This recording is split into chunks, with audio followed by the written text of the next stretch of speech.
hoje de noite eu estou com voz de locutor. Então, vamos lá.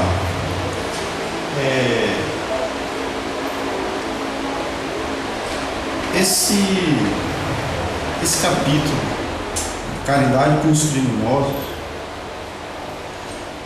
talvez tenha sido um dos textos mais bonitos que eu já vi dentro do Evangelho.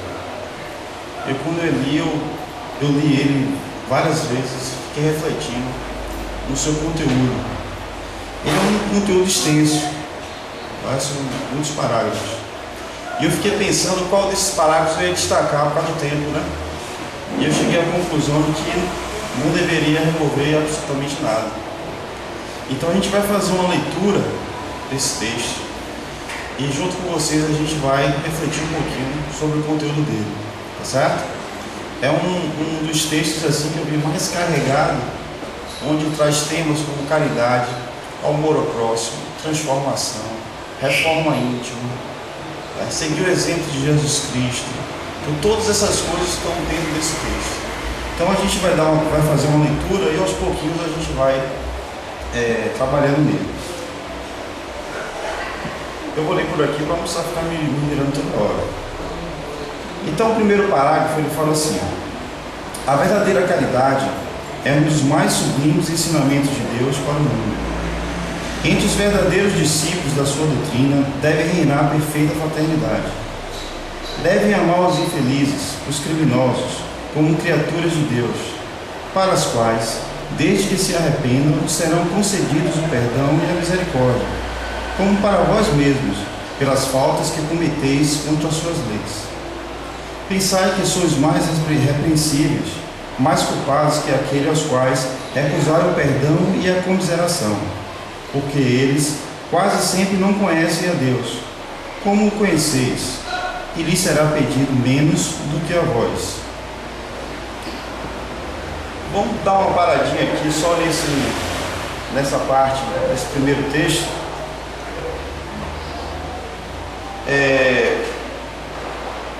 Para pensar um pouquinho no que é que ele está falando. Aqui ele fala da gente perdoar criminosos. À primeira vista, isso é uma coisa que chega a ser assim, bom, isso parece fácil, né? Parece fácil fazer isso. Parece fácil dizer isso. Mas será que é fácil fazer? Será que é fácil a gente perdoar uma pessoa que cometeu um ato contra a gente, ou contra a sociedade, ou contra o semelhante? Será que é fácil? Aliás, hoje em dia a gente tem vários exemplos, né? Se a gente olhar, por exemplo, ficar 10 minutinhos olhando o jornal, só fala sobre criminalidade, né?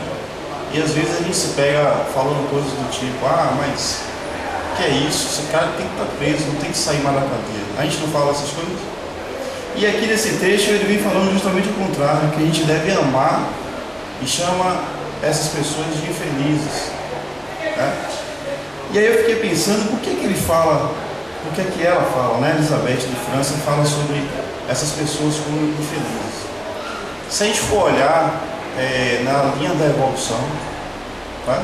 Desde lá no início, quando nós fomos criados, até o dia de hoje, onde nós estamos, a gente já deve ter passado por poucas e boas, né? Quantas personalidades a gente já não deve ter tido encarnados na Terra?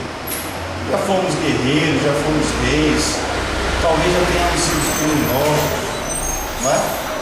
E agora a gente avançou um pouquinho mais e começou a compreender a questão da humanidade. As questões que Jesus Cristo levantou há 2000 anos atrás, como amor ao próximo, amar o próximo como a ti mesmo. Então a gente começou a despertar agora que a gente não precisa mais ter um estilo de vida de crime, por exemplo, a maldade, a violência. Mas aí a gente se pega pensando o seguinte: essas pessoas que se encontram sob esse estado de crime, ela pode ter sido, elas são na verdade hoje personalidades que nós já fomos no passado. Agora você imagine se Deus ou se pessoas não tivessem dado perdão a gente por todos os nossos atos passados. Qual a nossa condição hoje? Né? Então essa é a nossa primeira reflexão. Então não atender a esse chamado de perdoar os criminosos, a gente pode estar fadando essa pessoa a não progresso, a não reflexão. Já pensaram nisso? Então vamos seguir aqui, ó, na leitura, onde ela fala agora assim, ó, não julgueis, não julgueis, meus queridos amigos, porque o juízo com que julgares vos será aplicado ainda mais severamente. E tendes necessidade de indulgência para os pecados que cometeis sem cessar.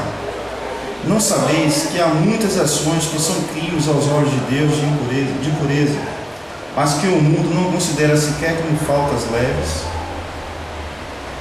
Isso aí é a segunda reflexão que a gente tem que fazer. Hoje a gente julga o ato dessas pessoas como crime, uma coisa passível de não perdão.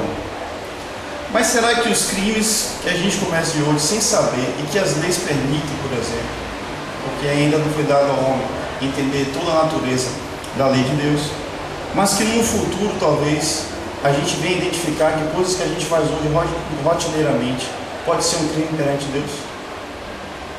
Porque Deus é o mesmo, né? É o mesmo do passado, é o mesmo do agora e vai ser o mesmo do futuro.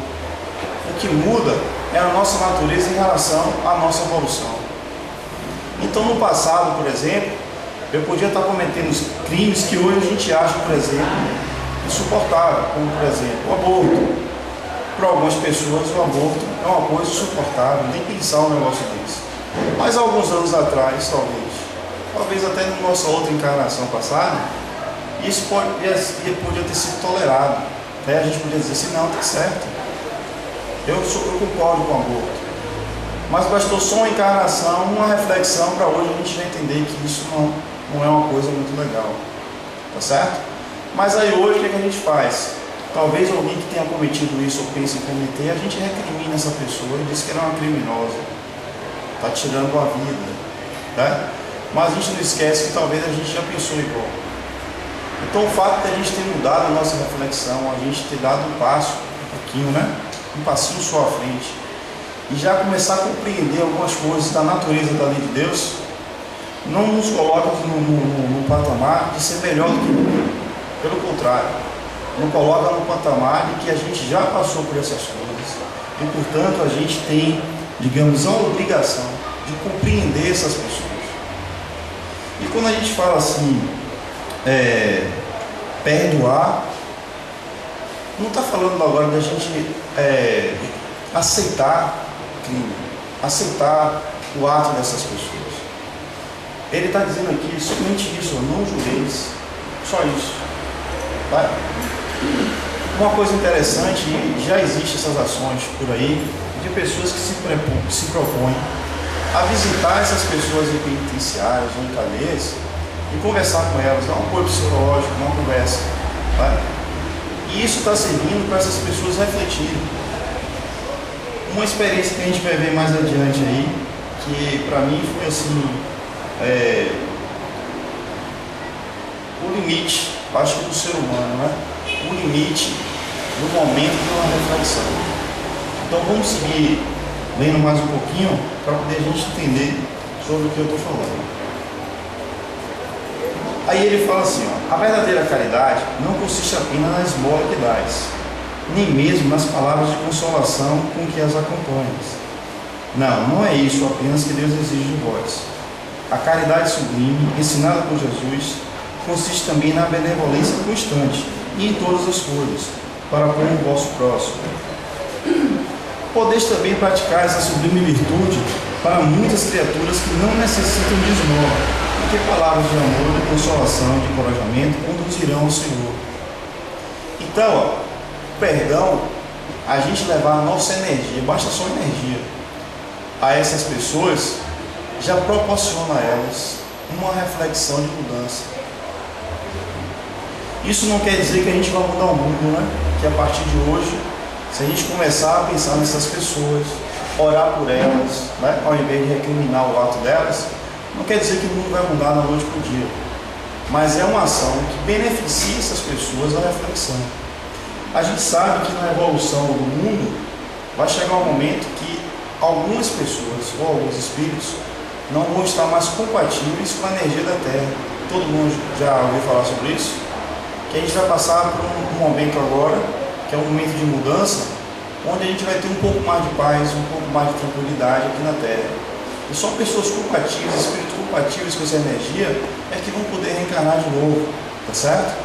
Então a gente sabe que ainda alguns espíritos não vão estar resistentes a essas mudanças. Mas imagine se a gente conseguir, apenas não julgando, apenas orando por essas pessoas, conseguir que algum deles ainda consiga mudar, ainda nessa fase agora da Terra, e proporcionar a essas pessoas estarem aqui junto com a gente, ou quem sabe se a gente até vai conseguir, porque como a gente viu no início, como eu falei no início, a gente ainda não sabe se a gente comete crimes. A gente hoje, os nossos atos são baseados nas leis dos homens, mas a gente não sabe se essas leis, com o passar do tempo, vai mudar, e a gente vai refletir, poxa, aquilo que eu fazia é um crime, né? Como é que eu conseguia fazer aquilo no passado?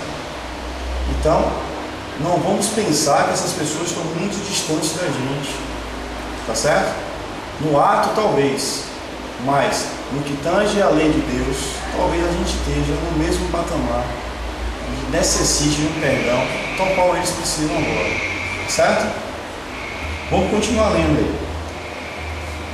Aí ela fala agora assim: aproximam-se os tempos, ainda uma vez vos digo, em que a grande fraternidade reinará sobre o globo. Será a lei de Cristo a que regerá os homens. Somente ela será freio e esperança, e conduzirá as almas às moradas muito bem-aventuradas. Amai-vos, pois, como os filhos de um mesmo Pai. Não façais diferença entre vós e os infelizes, porque Deus deseja que todos sejam iguais. Não desprezeis a ninguém. Deus permite que os grandes criminosos estejam entre vós para vos servirem de ensinamento. Brevemente, quando os homens forem levados à prática das verdadeiras leis de Deus, esses ensinamentos não serão mais necessários, e todos os espíritos impuros serão dispensados pelos mundos inferiores, de acordo com as suas tendências.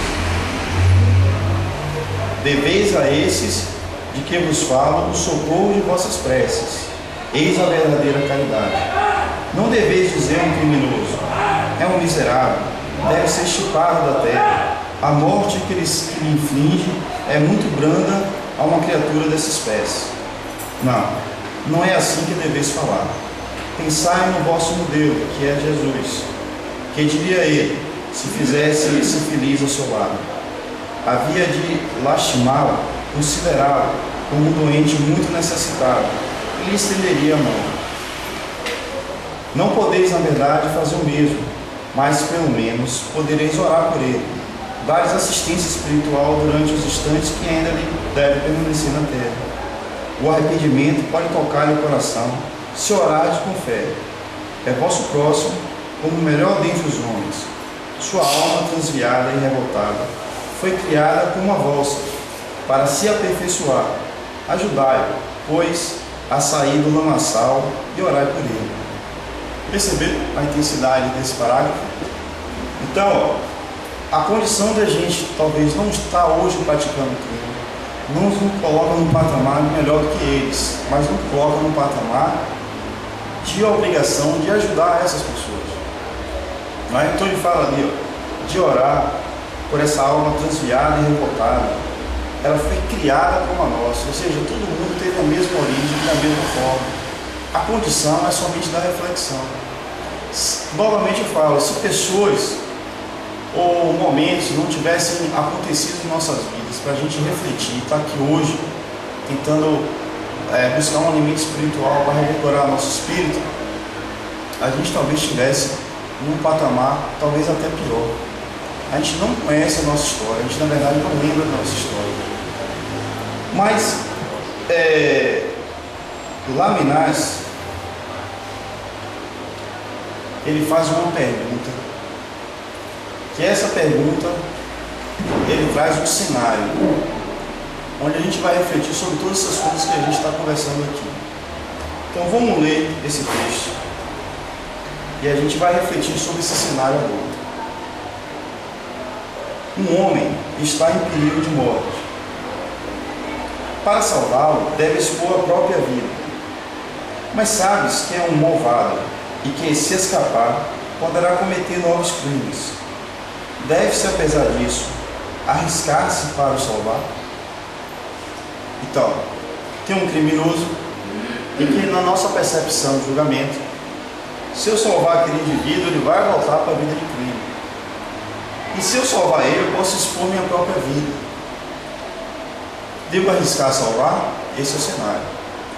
Aí ele fala assim: é uma questão bastante grave e que pode naturalmente apresentar-se ao espírito. Responderei segundo o meu adiantamento moral, desde que se trata de saber se devemos expor a vida, mesmo por um malfeitor. A abnegação é cega. Socorre-se a um inimigo, deve-se socorrer também a um inimigo da sociedade, numa palavra, a um malfeitor. Credes que é somente a morte que se vai arrebatar esse desgraçado? É talvez a toda a sua vida passada. Por que pensar nisso? Nesses rápidos instantes que lhe arrebatam os últimos momentos de vida, o homem perdido se volta para a sua vida passada, ou melhor, ela se ergue diante dele. A morte, talvez, chegue muito cedo para ele. A reencarnação poderá ser terrível. Lançai-vos, pois, homens, vós que a ciência espírita esclareceu. Lançai-vos, arrancai-o ao perigo. E então esse homem, que teria morrido injuriando-vos, talvez se atire aos vossos braços.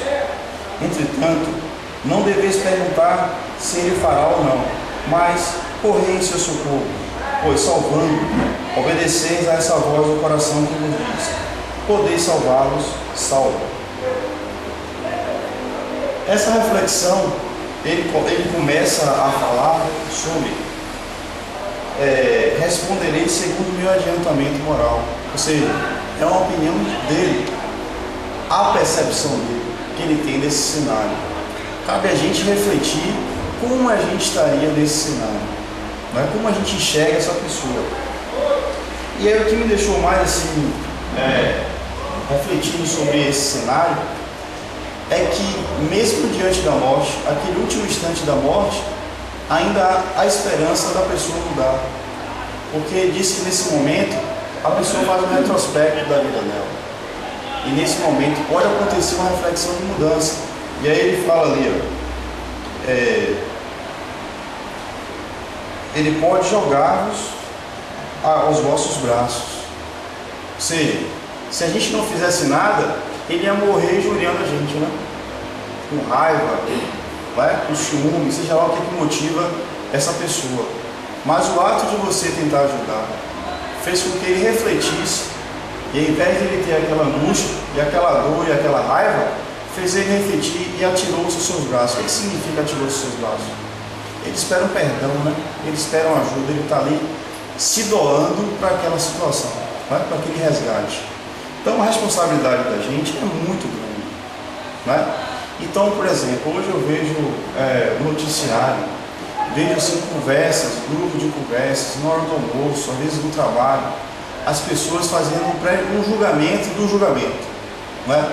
Fulano de tal foi julgado, pegou pouco, 10 anos, não, esse infeliz aí era para pegar 50 anos e agora vai sair depois de 20 anos, devia continuar preso.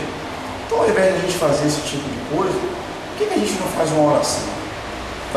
Pedindo que essa pessoa, que esse momento que ela passou lá, tenha servido para ela de reflexão.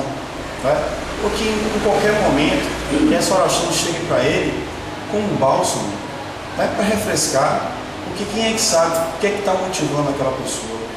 Hoje, por muito menos, por exemplo, às vezes até por uma desavença, por eu ter acordado um pouco mal, ou por alguém não ter me dado um bom dia, eu fico cheio de raiva o dia inteiro. Você imagina o que é que pode ter acontecido nessa pessoa que justifique ela ter essa raiva da sociedade, por exemplo. Então, para tudo existe uma resposta, nada é por acaso, Deus não é injusto. Então, se a gente começar a pensar sobre isso, a gente vai ver que o nosso papel é simples. O nosso papel é de fazer a caridade, nada mais do que isso.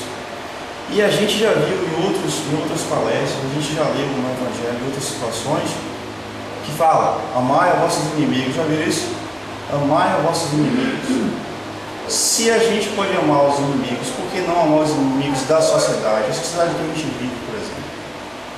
Então essa energia que a gente pode doar, da oração e do perdão, ela é uma energia tão forte que ela não faz bem somente a quem vai chegar essa energia, não faz bem para a gente.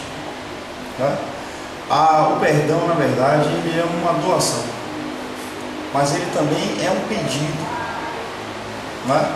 A gente simplesmente não perdoa e diz assim, não, eu estou lhe perdoando. A gente não faz isso. Quando a gente chega a pedir perdão por alguma coisa mudou na gente. Vocês concordam com isso? Não é simplesmente uma coisa botada da boca para fora. O perdão, na verdade, ele foi o resultado de uma reflexão, de uma mudança de pensamento que resultou naquele perdão.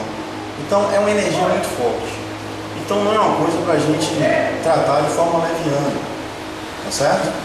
Então, a reflexão que fica para mim desse texto é que a gente deve investir cada vez menos no julgamento, né? A gente deve investir menos nas nossas opiniões sobre punições, né? Quem deve morrer, quem deve viver, e se viver, de que forma cada um deve viver. O que a gente deve fazer é orar por essas pessoas. Como a gente espera que orem pela gente, né? Quando a gente está em uma situação, por exemplo, que a gente está transtornado, que está com raiva, que está depressivo, o que a gente espera no fundo? Não é sair daquela situação? Você acha que essas pessoas que estão no crime, elas estão lá dizendo assim, poxa, eu estou muito satisfeito com isso, eu adoro esse criminoso, eu adoro a vida que eu tenho. Vocês acham mesmo que isso acontece? De alguma forma, dentro do íntimo dele, tem alguma coisa que incomoda ele. E é isso que motiva ele a cometer aqueles crimes. Tá certo? E a única coisa que pode tirar essa pessoa da condição que ela existe, que ela está existindo, é a reflexão. E a reflexão só vem se a gente achar um ambiente que permita isso. Ou, de alguma forma, no nosso espírito, receba essas doações de energia, que é a oração, para que permita, pelo menos enquanto aquele corpo dorme, o espírito possa refletir sobre a situação dela. Não é isso mesmo? A gente sabe que o nosso progresso, ele acontece no nosso dia a dia como encarnados, mas quando a gente dorme, é uma oportunidade que a gente tem, por exemplo, de talvez estar mais próximo do nosso mentor espiritual, da gente ouvir um conselho, uma orientação. Você imagina que uma pessoa que vive no crime, durante o dia, eu vou tirar um tempo aqui para refletir sobre coisas boas. Ela não deve ter esse tempo. Então, eu imagino que os momentos que ela tem para isso são momentos como, por exemplo, na hora do sono. Vocês concordam comigo? É um momento, talvez, que esse espírito esteja mais receptivo a receber essas energias de doação que permita ele trazer uma reflexão. E se a gente tiver uma oportunidade, né, de poder ter um contato, né? Por exemplo, não sei, hoje a gente não pode dizer que não vai acontecer com a gente, né? Mas quem é que sabe o dia de amanhã? Se uma situação dessa pode vir para a nossa família, para um vizinho, para alguém conhecido, como é que a gente vai tratar esse assunto? Que parece muito bom, parece tudo muito bonito, quando é na televisão, né? Mas quando vem para a nossa vida, talvez a gente esqueça de tudo isso e traga o julgamento, a raiva, né? A condenação. Então, essas coisas, como o texto ficou muito claro, ainda existe aqui na Terra. Não é porque a Terra esteja piorando, existe ainda uma oportunidade para essas pessoas, mas também para poder a gente exercitar a reflexão, exercitar o amor ao próximo. Porque senão, a gente vai viver num paraíso onde todo mundo é muito bom e a gente diz que ama todo mundo e todo mundo ama a gente. Não é tal exercício, não é verdade? Então a gente tem que aproveitar, na verdade, a gente está desperdiçando, se a gente pensa diferente desse texto, a gente está desperdiçando uma oportunidade, uma grande oportunidade de se melhorar, de dar um salto, de doar alguma coisa, de tirar talvez aquelas pedrinhas que ainda estejam em nossas costas, né? Naquele saco que a gente traz quando a gente vem para a Terra. Talvez a gente esteja desperdiçando uma oportunidade, talvez esvaziar um pouco mais esse saco, tá certo? E de ajudar outras pessoas a esvaziar dela também. Então, esse texto é um texto forte, é um texto de reflexão e que, se a gente tiver um pouquinho de boa vontade e ler ele, a gente vai ver que a gente pode trazer para situações mais diversas. Não só na questão do crime, mas a questão do perdão em relação à nossa família, aos nossos amigos, aos nossos inimigos, a uma pessoa que a gente não se dá bem no trabalho, porque acha que aquela pessoa comete atos que não está de acordo com o seu nível moral. Então, ao invés de recriminar, o que a gente pode fazer para ajudar? Não é? A gente também não pode ser inocente, a gente também não pode se envolver em situações que a gente possa correr risco desnecessário. Mas uma oração, doar energia, é uma coisa que a gente faz em qualquer lugar. Né? É uma coisa que a gente faz até mesmo no momento do trabalho. Tira um tempinho para pensar um pouco mais sobre isso, para refletir sobre isso. Né? Quando a gente está aqui, as nossas orações têm que ser voltadas para alguma coisa. Então, vamos pensar um pouco sobre esse texto. Recomendo que a gente leia esse texto de novo, tá certo? De vez em quando, faça uma leitura dele, porque o conteúdo que a gente pode tirar dele não vai só ficar no cunho, digamos, teórico. Ele vai ajudar a gente no nosso dia a dia, nas nossas reflexões.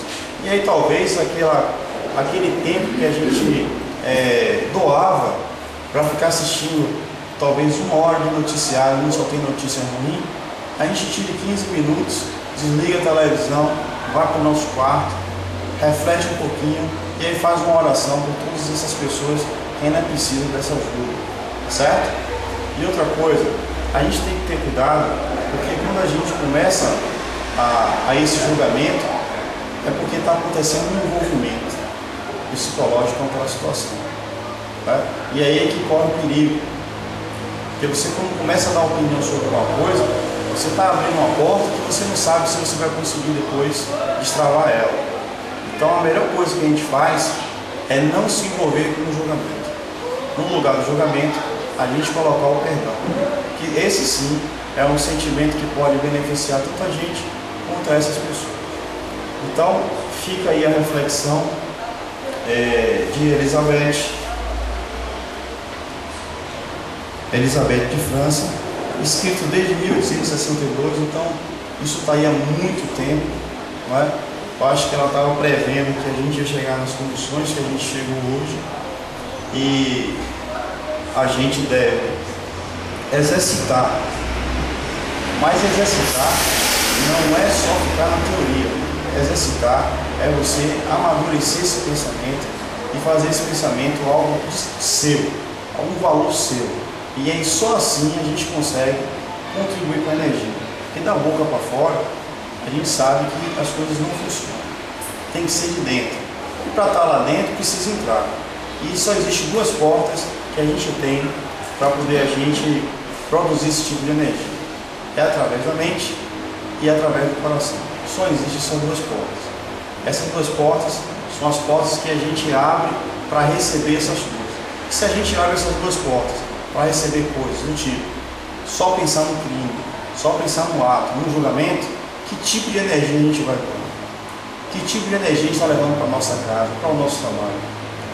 Então, vamos mudar esse hábito, vamos mudar essa energia. Nós somos produtores de energia. Então, essas 2 portas, na mente que a gente reflete, no coração que a gente sente, a gente deve permitir que essas energias entrem, se transformem e voltem para o mundo, para a sociedade de uma forma diferente, uma forma de doação, para que essas pessoas consigam mudar o hábito dela também. Tá certo? Então fica o convite para que todos depois voltem a ler esse texto, reflitam bastante sobre ele e em outra oportunidade, quem sabe, a gente trata desse assunto novamente. Certo? Muito obrigado.